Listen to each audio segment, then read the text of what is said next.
नमस्कार दोस्तों, स्वागत है आप सभी का आपके अपने YouTube channel all exam guide गुरु पर। दोस्तों, इस वीडियो में आपके लिए फ्री टेस्ट आया है हिस्ट्री का।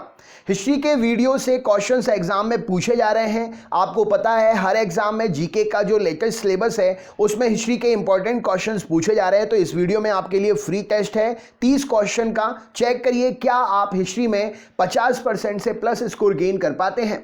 वीडियो फ्री है तो अपने दोस्तों को भी जरूर शेयर करिएगा। चैनल आपके लिए पूरी तरीके से फ्री लाइव क्लासेस भी प्रोवाइड करता है, तो आप अपने दोस्तों के साथ में हमारे चैनल को ज्वाइन भी कर सकते हैं। और वीडियो अच्छा लगे तो लाइक करिएगा, सब्सक्राइब ध्यान से कर लीजिएगा, जिससे आगे आने वाले फ्री प्रैक्टिस सेट पेपर्स आपको मिल सकें। तो चलिए शुरू करते हैं वीडियो। सबसे पहला प्रश्न ये रहा स्क्रीन पर। अंग्रेजी संसद में भारत सरकार अधिनियम कब पारित हुआ था? तो अंग्रेजी संसद में भारत सरकार अधिनियम जो है 1858 में पारित हुआ था। तो ऑप्शन नंबर सी इस प्रश्न के लिए सही उत्तर हो जाएगा। नेक्स्ट क्वेश्चन देखते हैं। अगला प्रश्न, भारतीय राष्ट्रीय कांग्रेस का 1896 का अधिवेशन इनमें से किसके लिए विख्यात है? तो भारतीय राष्ट्रीय कांग्रेस का 1896 का अधिवेशन जो है यहां पर पहली बार राष्ट्रगीत गाया गया था।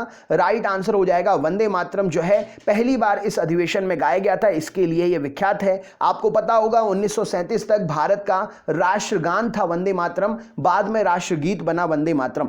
नेक्स्ट क्वेश्चन देखते हैं। अगला प्रश्न ये रहा स्क्रीन पर। निम्नलिखित में से किस गवर्नर जनरल को भारतीय प्रेस का मुक्तिदाता कहा जाता है? तो भारतीय प्रेस का मुक्तिदाता सर चार्ल्स मैटकॉफ को कहते हैं, क्योंकि इन्होंने अपने शासन में प्रेस को पूर्ण रूप से स्वतंत्रता दे दी थी। इनका कार्यकाल 1835 से 1936 के बीच में था। नेक्स्ट क्वेश्चन देखते हैं। समुद्री व्यापार के संदर्भ में करताज व्यवस्था का प्रयोग किसके द्वारा किया जाता था? तो समुद्री व्यापार के संदर्भ में करताज व्यवस्था का प्रयोग पुर्तगालियों के द्वारा किया जाता था। करताज एक प्रकार का लाइसेंस हुआ करता था। जिस प्रकार पुर्तगालियों का लाइसेंस करताज था, उसी प्रकार अंग्रेजों का लाइसेंस नेवी सर्ट नाम से हुआ करता था। नेक्स्ट क्वेश्चन देखते हैं। सुरेंद्रनाथ बनर्जी के बारे में इनमें से कौन सा कथन सही नहीं है? राइट आंसर क्या हो जाएगा? तो यहां पर सही उत्तर हो जाएगा, यहां पर उन्होंने आनंद मोहन बोस के साथ में मिलकर साधारण ब्रह्म समाज की स्थापना की थी। यह सुरेंद्रनाथ बनर्जी के बारे में सही कथन नहीं है। सुरेंद्रनाथ बनर्जी जो है साधारण ब्रह्म समाज की स्थापना से आनंद मोहन बोस, शिवनाथ शास्त्री, शिवचंद्र सेन, उमेश चंद्र दत्ता, इन सब ने की थी। इनमें सुरेंद्रनाथ बनर्जी शामिल नहीं थे। राइट आंसर हो जाएगा, ये चीज इनके बारे में सही नहीं है। नेक्स्ट क्वेश्चन, स्वतंत्रता आंदोलन के दौरान रविंद्रनाथ टैगोर ने नाइटहुड की उपाधि किस घटना के विरोध में वापस कर दी थी?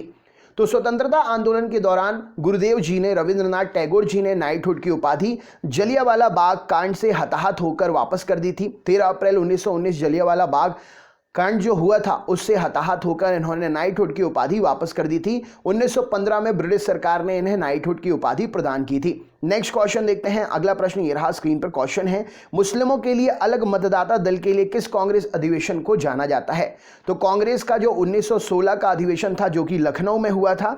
राइट आंसर हो जाएगा अलग मतदाता दल के लिए जाना जाता है। कांग्रेस के दो धड़, गरम दल और नरम दल को वार्ता के लिए एक मंच में इसी अधिवेशन में लाया गया था और इस अधिवेशन की जो है अध्यक्षता अंबिका प्रसाद मसूमदार ने की थी। राइट आंसर हो जाएगा। नेक्स्ट क्वेश्चन, भारत में पहली यूरोपीय बस्ती किस स्थान पर स्थापित की गई थी? तो भारत में पहली यूरोपीय बस्ती जो है कोच्चि नामक स्थान पर स्थापित हुई थी। केरल के एर्नाकुलम का जिला है कोच्चि, यहां पर पहली यूरोपीय बस्ती स्थापित हुई थी। जल से घिरा हुआ स्थान है, दक्षिण पश्चिम में स्थित है केरल के कोच्चि। नेक्स्ट क्वेश्चन देखते हैं। अगला प्रश्न, निम्नलिखित में से किस राज्य ने अंग्रेजों को मुक्त व्यापार के लिए सुनहरा फरमान जारी कर दिया था? तो गोलकुंडा राज्य ने अंग्रेजों के लिए मुक्त व्यापार के लिए सुनहरा फरमान जारी कर दिया था। व्यापार करने के लिए शुल्क सिर्फ 500 पैगोडा हुआ करता था प्रति वर्ष। नेक्स्ट क्वेश्चन देखते हैं। अगला प्रश्न क्या है? सलबाई की संधि किस युद्ध से संबंधित है? तो सलबाई की संधि जो है प्रथम आंग्ल मराठा युद्ध से संबंधित है। ऑप्शन नंबर बी यहां पर सही उत्तर हो जाएगा। ईस्ट इंडिया कंपनी के प्रतिनिधियों द्वारा हस्ताक्षर किए गए थे इसमें मराठा साम्राज्य के साथ में, और इस संधि के द्वारा अंग्रेजों ने सलसेत और ब्रोच पर अपना नियंत्रण कायम रखा था। यह संधि 1782 में सलबाई नामक स्थान पर हुई थी। नेक्स्ट क्वेश्चन देखते हैं। अगला प्रश्न ये रहा स्क्रीन पर। प्रश्न है, बक्सर की लड़ाई ईस्ट इंडिया कंपनी द्वारा किसके साथ में लड़ी गई थी? तो बक्सर की लड़ाई में ईस्ट इंडिया कंपनी ने मीर कासिम के साथ में युद्ध किया था। ऑप्शन नंबर ए इस प्रश्न के लिए सही उत्तर हो जाएगा। 1764 में ब्रिटिश ईस्ट इंडिया कंपनी और मीर कासिम, बंगाल के नवाब, अवध के नवाब, मुगल सम्राट शाह आलम द्वितीय की संयुक्त सेनाओं के बीच में यह युद्ध हुआ था। इस लड़ाई में अंग्रेजों का नेतृत्व हेक्टर मुनरो ने किया था। नेक्स्ट क्वेश्चन देखते हैं, निम्नलिखित में से भारतीय शिक्षा का मैग्ना कार्टा किसे कहा जाता है? वेरी इंपॉर्टेंट क्वेश्चन है ये, भारतीय शिक्षा का मैग्ना कार्टा। तो वुड्स डिस्पैच जो है भारतीय शिक्षा का मैग्ना कार्टा कहलाता है। 1854 में लॉर्ड डलहौजी को एक पत्र भेजा था वुड्स डिस्पैच, चार्ल्स वुड्स ने डलहौजी को जो पत्र भेजा था उसमें उन्होंने सुझाव दिया था कि प्राथमिक विद्यालयों में मातृभाषा में पढ़ाई होनी चाहिए और उच्च विद्यालयों में अंग्रेजी शिक्षा माध्यम भी होना चाहिए। इसी पत्र को वुड्स डिस्पैच के नाम से जाना जाता है। नेक्स्ट क्वेश्चन देखते हैं, अगला प्रश्न, वर्नाकुलर प्रेस अधिनियम और शस्त्र अधिनियम किस वायसराय ने पारित किया था? वर्नाकुलर प्रेस अधिनियम और शस्त्र अधिनियम जो है Lord Lytton, option number A इस प्रश्न के लिए सही उत्तर हो जाएगा। 1876 से 1880 के दौरान लॉर्ड लिटन वायसराय के पद पर थे। 1878 में यह अधिनियम पारित किया गया था, राइट आंसर हो जाएगा। नेक्स्ट क्वेश्चन, निम्नलिखित में से किस वायसराय की हत्या उसके कार्यकाल के दौरान की गई थी? तो यहां पर सही उत्तर हो जाएगा लॉर्ड मेयो। लॉर्ड मेयो की हत्या वायसराय के कार्यकाल के दौरान की गई थी। जब वो 1872 में अंडमान द्वीप के पोर्ट ब्लेयर में निरीक्षण की यात्रा पर गया था तो एक पठान ने उसकी हत्या कर दी थी। नेक्स्ट क्वेश्चन देखते हैं, अगला प्रश्न, लॉर्ड रिपन ने हंटर आयोग का गठन किसके लिए किया था? तो रिपन ने हंटर आयोग का गठन किया था भारत में शिक्षा के सुधार के लिए। 1882 को सर चार्ल्स विलियम हंटर की अध्यक्षता में शिक्षा आयोग का गठन हुआ था। इस आयोग ने भारत में शिक्षा सुधार के लिए, प्राथमिक शिक्षा और उच्च शिक्षा में सुधार के लिए कई महत्वपूर्ण सुझाव दिए थे। नेक्स्ट क्वेश्चन देखते हैं, भारतीय टंकन और कागजी मुद्रा अधिनियम किस वायसराय ने पारित किया था?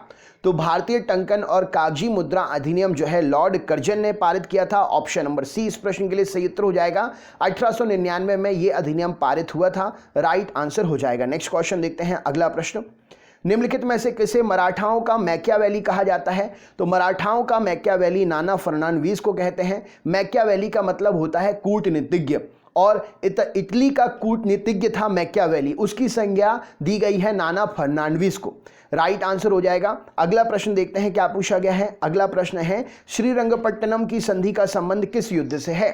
तो श्रीरंगपट्टनम की संधि का संबंध जो है तीसरे आंग्ल मराठा युद्ध से है, ऑप्शन नंबर सी इस प्रश्न के लिए सही उत्तर हो जाएगा। तृतीय आंग्ल मैसूर युद्ध से है, ऑप्शन नंबर बी इस प्रश्न के लिए सही उत्तर हो जाएगा। तृतीय आंग्ल मैसूर युद्ध जो है 1772 में श्रीरंगपट्टनम की संधि के हस्ताक्षर के बाद में समाप्त हुआ था। इस संधि पर ब्रिटिश ईस्ट इंडिया कंपनी की ओर से लॉर्ड कॉर्नवालिस और हैदराबाद के निजाम का प्रतिनिधि, मराठा साम्राज्य के प्रतिनिधि और मैसूर शासक टीपू सुल्तान ने हस्ताक्षर किए थे। नेक्स्ट क्वेश्चन देखते हैं, अगला प्रश्न, पूना समझौता के संदर्भ में कौन सा कथन असत्य है? तो पूना समझौता के बारे में यह समझौता जवाहरलाल और नेहरू के बीच में नहीं, यह समझौता गांधी जी और भीमराव अंबेडकर के बीच में हुआ था। तो यहां पर ऑप्शन नंबर ए जो है यह कथन असत्य है। नेक्स्ट क्वेश्चन देखते हैं, महाद सत्याग्रह का नेतृत्व किसने किया था? तो महाद सत्याग्रह का नेतृत्व भीमराव अंबेडकर ने किया था 1927 को। महाराष्ट्र के रायगढ़ जिले में महाद नामक स्थान पर हुआ था यह सत्याग्रह। ईस्ट इंडिया कंपनी के किस वर्ष बॉम्बे को पुर्तगालियों से प्राप्त कर लिया था? तो ईस्ट इंडिया कंपनी ने 1668 में 1668 में बॉम्बे को पुर्तगालियों से प्राप्त कर लिया था, राइट आंसर, और तुरंत किलाबंदी कर दी थी। इसके बाद अंग्रेजों ने सूरत की जगह बॉम्बे को अपना मुख्यालय बना लिया था। नेक्स्ट क्वेश्चन देखते हैं, गुलामगिरी नामक पुस्तक किसने लिखी थी? तो राइट आंसर हो जाएगा ज्योतिबा फुले, इस प्रश्न के लिए सही उत्तर हो जाएगा। गुलामगिरी पुस्तक ज्योतिबा फुले ने 1873 में लिखी थी। अमेरिकी दास प्रथा पर यह पुस्तक जो है आधारित है। नेक्स्ट क्वेश्चन है, रविंद्रनाथ टैगोर को नाइटहुड की उपाधि किस वर्ष दी गई थी? तो मैंने आपको बताया था 1915 में रविंद्रनाथ टैगोर को नाइटहुड की उपाधि दी गई थी। जलियांवाला बाग हत्याकांड 1919 में हताहत होकर इन्होंने ये उपाधि वापस कर दी थी। नेक्स्ट क्वेश्चन देखते हैं, अगला प्रश्न, स्वतंत्रता के समय भारतीय राष्ट्रीय कांग्रेस का अध्यक्ष कौन था? तो जेबी कृपलानी, ऑप्शन नंबर बी यहां पर सही उत्तर हो जाएगा। जीवंत राम भगवान दास कृपलानी भारतीय स्वतंत्रता के समय कांग्रेस के अध्यक्ष थे। कृपलानी एक दार्शनिक, गांधीवादी, समाजवादी, पर्यावरणविद, स्वतंत्रता सेनानी थे। नेक्स्ट क्वेश्चन देखते हैं, अगला प्रश्न, भारतीय पुरातत्व विभाग को स्थायी संस्था कब बना दिया गया? तो 1906 में भारतीय पुरातत्व विभाग को एक स्थायी संस्था बना दिया गया और इसकी स्थापना हुई थी 1861 में। अलेक्जेंडर कलिंघम ने इसकी स्थापना की थी। नेक्स्ट क्वेश्चन देखते हैं, अगला प्रश्न ये रहा स्क्रीन पर, सुभाष चंद्र बोस ने अंतरिम सरकार की स्थापना कब की थी? तो सुभाष चंद्र बोस ने अंतरिम सरकार की स्थापना 1943 में की थी, राइट आंसर हो जाएगा। सिंगापुर में अर्जी हुकूमत ई हिंद नामक अंतरिम सरकार की स्थापना की थी।